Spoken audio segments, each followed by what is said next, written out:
These are the parts. Let's see if we can get them back together again.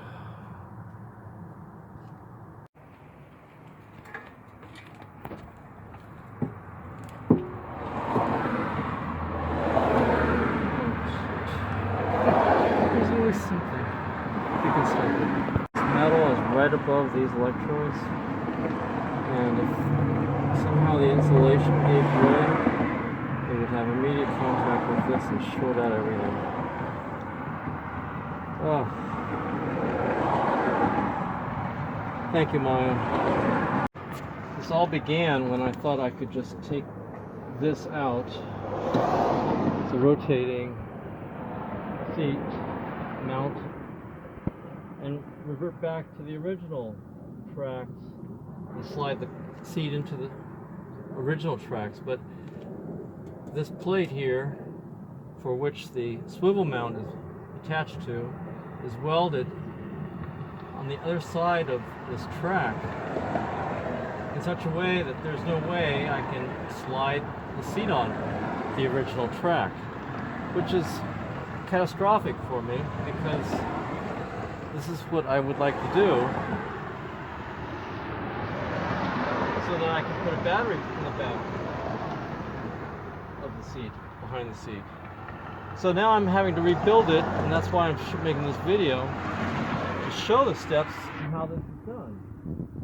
The plate mounts here. These cuts are such that the lever goes through here, and this is a spring. This will be under tension like a spring. This is the locking mechanism. Notice how it fits in only one way.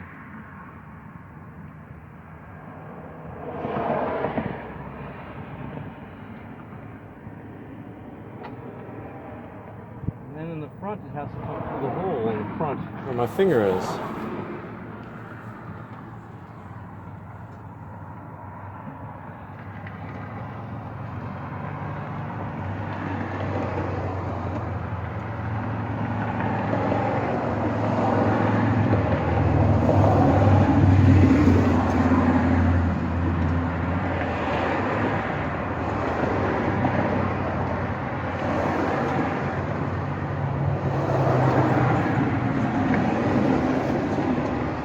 Gone through the hole.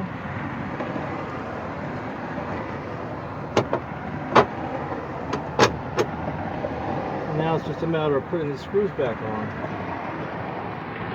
This is now under tension, and this is the release to allow the brakes, the interference. It's sprung up, so now it interferes and does not allow this pivot to move. But once it's pushed down, the pivot can move. And now it locks in place. And that's how this works for a mechanical engineer to make better.